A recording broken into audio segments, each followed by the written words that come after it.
আসলে আমি যখনই এই কথাটা বলি আমার চোখের সামনে বাপির ওই এক্সাইটিং হাসিটা ভেসে ওঠে।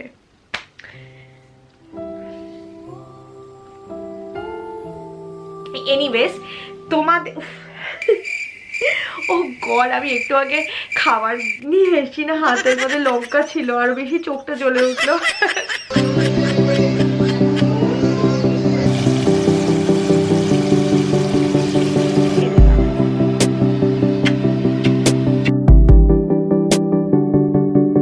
Because I had a huge crush on him. Move, Mr. Lalu. नहीं. Hello, good morning, সুপ্রভাত, কেমন আছো সবাই গাইস?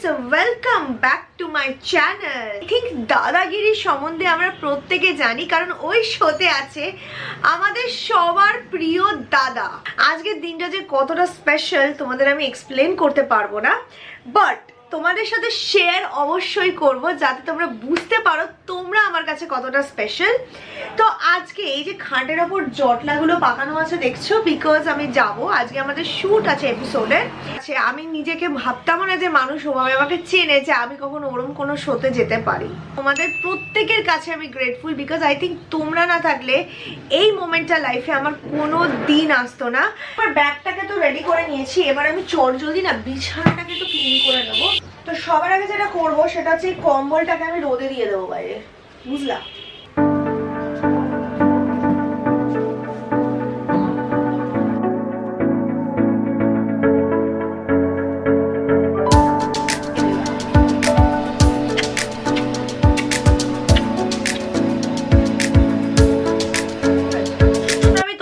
দেখাবো স্ট্রাগল অফ লাকি। এতে আমার কুকুরগুলোকে না সব ওষুধ খাওয়ানো আছে যাতে টিক বা ফ্লিজ জাতীয় কিছু পোকা না হয়, বাট লাকি তো ছোট কুকুর, ছোট কুকুরকে ওষুধ খাওয়ানো যায় না, ওদের লাগাতে হয়। তো সামহাও আই ডোন্ট নো আমাদের ওপরতলায় কোনোভাবে বিল্লি থেকে এসছে না কোথা থেকে এসছে আই ডোন্ট নো, ওকে কোনো কারণে ঠিক কামড়ে দিয়েছে একটা, যার জন্য টনসিল ফুলে গেছিল, ওর কাশি হচ্ছিল। তো 10 দিন ধরে ওর ওষুধপত্র চলেছে।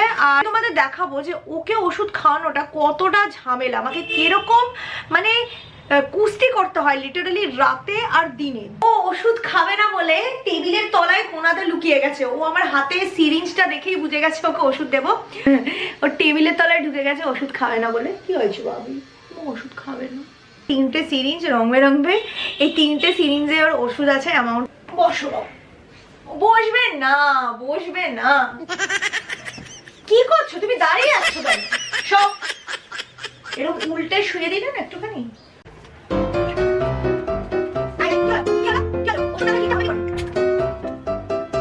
বসো, আরাম করে বসো, একটু রিল্যাক্স হও। Good boy, good boy, relax হও একটু বাবা।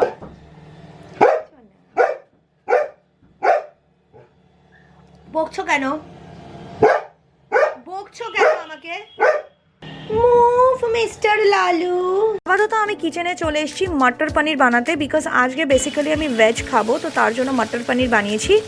আর মটর পনিরে পনিরগুলোকে হালকা অলিভ অয়েলে ফ্রাই করে এখানে গরম জলের মধ্যে চুবিয়ে দেওয়া হচ্ছে যাতে পনিরগুলো সফট থাকে। এটা একটা টেকনিক আমি মায়ের থেকে শিখেছি।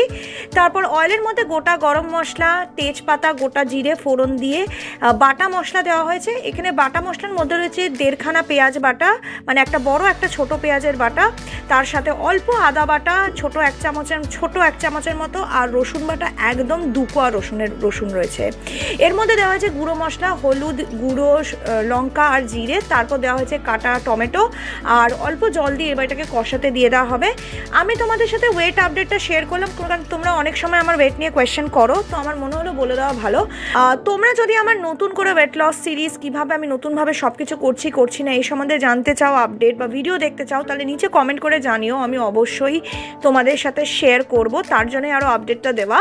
তো এখানে দেখতেই পাচ্ছ মশলাটাকে কষিয়ে নিয়ে আমি মটরশুঁটিটা দিয়ে দিয়েছি। এরপর আরেকবার কষিয়ে নেওয়ার পর পনিরগুলোকে দিয়ে দেওয়া হচ্ছে।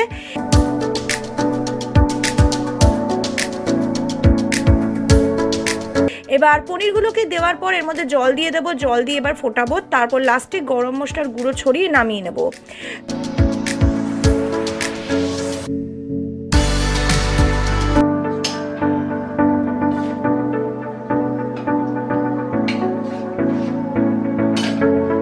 এটা হচ্ছে 100 গ্রামের বাটি, 100 গ্রাম।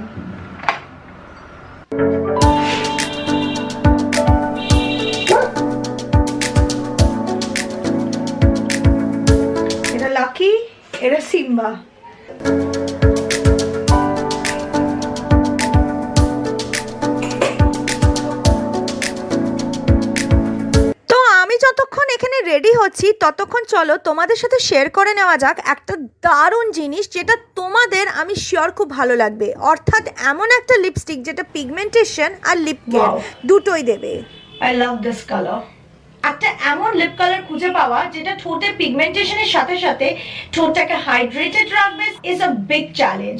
মামাআর্থ রিসেন্টলি লঞ্চ করেছে এই ন্যাচারালি ম্যাট লিপ সিরাম গুলো, যেটাতে রয়েছে goodness of vitamin C and E. এগুলোকে লিপ সিরাম বলা হয় ফর আ রিজন। এর মধ্যে রয়েছে brightening and hydrating natural ingredient. Look at the pigmentation, this is one swipe. এর মধ্যে আছে ভিটামিন সি যেটা লিপসকে ব্রাইট করে আর পিগমেন্টেশন রিডিউস করে, আর ভিটামিন ই ডিপলি নারিশ করে আর হাইড্রেট করে ঠোঁটকে। এই লিপ সিরাম গুলো হচ্ছে এক্সট্রিমলি পিগমেন্টেড ম্যাট কালারস, তার সাথে সাথে এর ফর্মুলাটা হলো স্মাচ প্রুফ আর ট্রান্সফার প্রুফ। এই লিপ সিরাম গুলো 12 আওয়ার্স অবধি লং স্টে করে আর তার সাথে সাথে 8 ঘন্টা হাইড্রেশন প্রোভাইড করে। এগুলো রেগুলার ইউজ করার জন্য তোমাদেরকে একদম ওয়ারি করতে হবে না। This are made safe certified, which is a proof of no toxin, no chemicals, no parabens. 8টা ডিফারেন্ট শেডস এটা अवेलेबल আছে মার্কেটে। প্রত্যেকটা টেক্সচার ইজ সিমিলার, ডিপটার আর লাইটার দুটোরই সেম টেক্সচার। তোমরা তো জানো গাইস যে মামাআর্থ নিয়েছে প্লান্ট গুডনেস ইনিশিয়েটিভ, যার জন্য যখনই তোমরা মামাআর্থ থেকে কিছু পারচেজ করছো ওরা তোমাদের অর্ডারটাকে লিংক করবে একটা ফ্রি এর সাথে, যেটাকে ওরা প্লান্ট করবে বাই 2025। এছাড়া মামাআর্থ অলরেডি ওদের অফিসিয়াল অ্যাপ লঞ্চ করেছে। iOS আর অ্যান্ড্রয়েড লিংকটা ডেসক্রিপশন বক্সে আছে, চেক করে নিও ফর অ্যাপ স্পেসিফিক অফার আর ডিসকাউন্ট। তোমরা যদি এই লিপ সিরাম গুলো ট্রাই করতে চাও অবশ্যই আবার ইউনিক কোড BONG 2022 ইউজ করো, কারণ সস্তা পড়বে, 20% অফ পাবে, তো কেন ইউজ করবে না। ডেসক্রিপশন বক্সে লিংক আছে, ডু চেক আউট। আর হ্যাঁ, মামাআর্থের সমস্ত products R available in Mamaearth website, Mamaearth app, তাছাড়া নাইকা, অ্যামাজন, ফ্লিপকার্ট। তো লিপ টেক কেয়ার তো হয়ে গেছে, এবার চলো মুভ অন করা যাক। আছি স্টুডিওর ভেতরে, আমি শুট করতে পারবো না বিকজ ওখানে ব্লগ করা অ্যালাউড না। আমার চোখ পুরো ঢুকে আছে, দেখেছো? কালকে থেকে মানে 2 দিন ধরে আমার এত খাটুনি হচ্ছে, আমি ঘুমাতেই পারছি না, মানে ঘুমাচ্ছি, মানে কালকে থেকে আজ অব্দি 2-3 ঘন্টা ঘুমিয়েছি আমি। 2 hours later. তো গাইস, আমি এখন মেকআপ রুমে বসে আছি, স্টুডিওতে এখনো শুট শুরু হয়নি। খুব এক্সাইটিং ফিল হচ্ছে, এটা ফার্স্ট টাইম এরকম এক্সপিরিয়েন্স হচ্ছে, প্রচণ্ড এক্সাইটমেন্ট হচ্ছে, স্পেশালি দাদার সাথে দেখা করার একটা আলাদাই এক্সাইটমেন্ট ফিল হচ্ছে।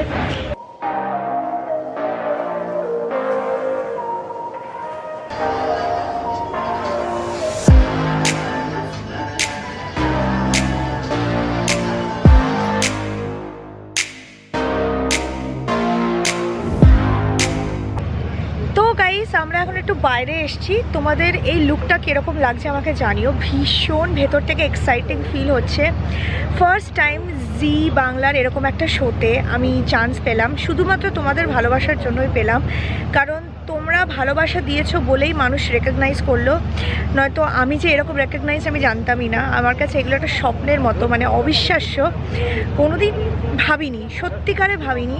দেখতে থাকো, আমি ভেতরে ঢুকে গেলে হয়তো শর্ট নিতে পারবো না because inside the studio short নেওয়া বারণ, বাট বাইরে যতটা আমি পারলাম তোমাদের দেখিয়ে দিলাম। 6.5 hours later.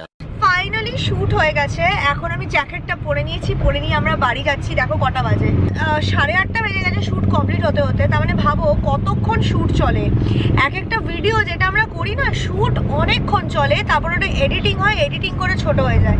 তার জন্যই বলি, যখন তোমরা কারোর ভিডিও দেখছো তাদেরকে নেগেটিভিটি বা নেগেটিভ কথাবার্তা বলো না, বিকজ প্রত্যেকটা মানুষ যে ভিডিও করে তারা খুব কষ্ট করে খেটেই করে। আর খুব দারুণ এক্সপিরিয়েন্স হয়েছে। বাড়িতে যাই, তারপর তোমাদের সাথে কথাবার্তা বলবো। এখন দেখতে থাকো।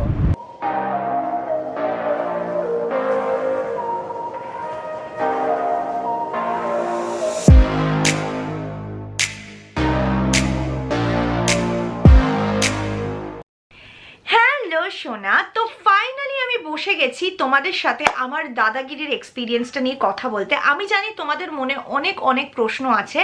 সবার আগে যেটা আমি বলতে চাই যে I am forever grateful to all of you guys, কারণ সত্যি কথা বলতে গেলে তোমরা যদি না থাকতে না আই থিঙ্ক আমার পরিচয়টাই কোথায় হারিয়ে যেত।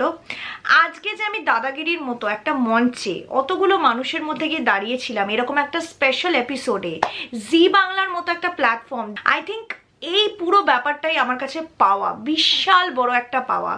আর আমি যেদিন প্রথম দিন জানতে পারি না যে আমি দাদাগিরির জন্য আমাকে ডাকা হয়েছে, ট্রাস্ট মি ওই পুরো মোমেন্টটাই আমার কাছে স্বপ্নের মতো ছিল and I was extremely excited. মানে আমার মনে হচ্ছিল আমি সেই মুহূর্তে গিয়েই তোমাদের সাথে শেয়ার করি। এটা একটা স্পেশাল এপিসোড ছিল যেখানে সোশ্যাল মিডিয়া জগতের নানান মানুষেরা এসেছিল যারা নিজের লাইফে স্ট্রাগল করে একটা জায়গা তৈরি করেছে, একটা জায়গা অবধি এগিয়ে এসছে। লাইফে কোনোদিন এক্সপেক্ট করিনি যে আমি ওরকম জায়গায় গিয়ে দাঁড়িয়ে কথা বলতে পারি, দাদার সাথে দেখা হতে পারে। মানে সেই ছোট্টবেলা থেকে জানো তো আমার কাছে প্রচুর, মানে আমাদের দাদা সৌরভ গাঙ্গুলির অনেক পোস্টার্স ছিল, ঠিক আছে, because I had a huge crush on him. আর এখন বড় হয়তো হয়ে গেছি, ওই পোস্টারের জগৎটা হয়তো হারিয়ে গেছে, কিন্তু দাদাকে দেখে নার্ভাস হওয়াটা এখনো যায়নি। বলেন কি? তোমরা যারা খুব ভালো করে এপিসোডটা দেখেছো তোমরা হয়তো দেখবে পুরো এপিসোডের মধ্যেই আমি এরম করছিলাম। আর এটা আমি করছিলাম because I was extremely nervous. মানে আমি যখনই নার্ভাস হয়ে যাই আমার হাতের মধ্যে প্রচণ্ড সোয়েটিং হয়। আমার কাছে ওই স্টেজে গিয়ে দাঁড়ানো, এতগুলো ক্রিয়েটিভ, এতগুলো ট্যালেন্টেড মানুষের মধ্যে একজন হয়ে দাঁড়ানো, আর তার সাথে সাথে দাদার সাথে কথা বলার সুযোগ পাওয়া, অফকোর্স দাদাগিরির এই স্পেশাল গিফটটা পাওয়া, এটাই আমার কাছে একটা বিশাল বড় উইনিং বলতে পারো। কারণ এইটুকুটাও আমি কোনোদিন স্বপ্নে চিন্তা করিনি। যে একটা কথা আমি বলতে চাই খুব মজার, যেটা আমি জানি অনেকের মাথায় এসছে, যে আমি রাজকুমার রাওকে কি করে চিনতে পারলাম না। তো এর পেছনে একটা গল্প আছে। তো তোমরা যারা এটা জানো না তোমাদেরকে বলে দিই, আমার নাম মনে থাকে না, আমি মানুষের নাম ভীষণ গুলিয়ে ফেলি। রাজকুমার রাওয়ের আজ অব্দি আমি একটা মুভি দেখেছি, সেটা হচ্ছে স্ত্রী। তার জন্যই আমার মনে ছিল না ওনার নাম।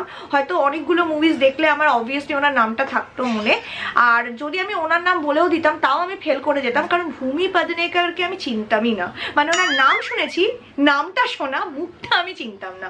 হিন্দি মুভি আমি খুব সিলেক্টিভ দেখি, সব রকম নতুন মুভি যেসব ট্রেন্ডে চলে আমি দেখি না। আমার যখনই আমাকে কিছু কোয়েশ্চেন করছিল, আমি মানে টু দি পাওয়ার ইনফিনিটি আমি নার্ভাস হয়ে গেছিলাম। যখনই আমাকে জিজ্ঞেস করলো যে কি অপশন নেব, আমি তখনই ফিল্মস, হ্যাঁ এরকম করে হ্যাঁ দিলিয়ে বলে দিলাম। মানে আমার মুখ থেকেও বেরোলো না যে আমি ফিল্মস নয়, আমি ফুড নিতে চাই। কারণ হয়তো ফুডটা নিলে আমি পেরে যেতাম, বিকজ এই তো আমি ফুড রিলেটেড অনেক বেশি নলেজ আমার আছে কম্পেয়ার টু মুভিজ। আমি ওখানে জেতার জন্য সত্যিই যাইনি, ওখানে বেসিক্যালি আমি ওখানে দাদাকে দেখতে আর দাদার সাথে দেখা করতে গেছিলাম, টু বি ভেরি রিয়েল। এখন ওখানে স্ক্রিনে, বিগ স্ক্রিনে আমাদের 24 আওয়ার বাংলা চ্যালেঞ্জগুলো প্লে হচ্ছিল না, বেসিক্যালি ওই লিভিং অন রোড দাদার বাড়ির কাছে। আমরা এখন দাদার বাড়ির সামনে, মহারাজার বাড়ির সামনে শুট করছি, photo shoot. It just made my day. আমার মনে হচ্ছিল এই যে চ্যালেঞ্জগুলো আমি হিন্দি চ্যানেলে তো করতাম, হিন্দিতে তোমরা জানোই, বাট আমি যে বাংলা ভাষায় করতে শুরু করেছিলাম, মনে হলো ও গড এই করাটা এতদিনে সক্ষম হলো কারণ দাদা দেখলো, জি বাংলা স্ক্রিনে দেখালো। আর তোমাদের প্রত্যেকের, আমাদের পুরো ইনফাইনাইট ফ্যান, তোমাদের প্রত্যেকের জন্য এটা, আমাদের প্রত্যেকের জন্য এটা একটা প্রাউড মোমেন্ট, বিকজ তোমাদের ছাড়া, তোমাদের ভালোবাসা ছাড়া এই যে ওই চ্যালেঞ্জগুলো ওখানে বাংলায় ওখানে পৌঁছাতো না। টোকেন অফ লাভটা আমি পেয়েছি দাদাগিরি থেকে, এটা হচ্ছে আমার পাওয়া। মিনি সাইজের ব্যাট দেখতে পাচ্ছ, এই যে মিনি সাইজের ব্যাট, তাও আবার আমাদের দাদার অটোগ্রাফ করা ব্যাট। ব্যাটের সাথে একটা বলও আছে যেটা মিনি নয়, ম্যাক্সি, মানে মারলে বেশ লাগে। দাদাগিরির কফি মাগটা দেখতে পেয়েছো? This is something which is worth enjoying. দাদাকে মনে হবে আর দাদাগিরির পুরো এক্সপিরিয়েন্সটা মনে হবে। আর পুরো এক্সপিরিয়েন্সটার মধ্যে আই থিঙ্ক একটা জিনিসই আজকে ভীষণভাবে মিসিং ছিল, সেটা হচ্ছে বাপি। আমি জানি না আজকে বাপি থাকলে আই থিঙ্ক কতবার যে প্রোমো দেখতো বা কতবার যে ZEE5 অ্যাপ খুলে এই এপিসোডটা দেখতো তার কোনো গ্যারেন্টি। আসলে আমি যখনই এই কথাটা বলি আমার চোখের সামনে বাপির ওই এক্সাইটিং হাসিটা ভেসে ওঠে।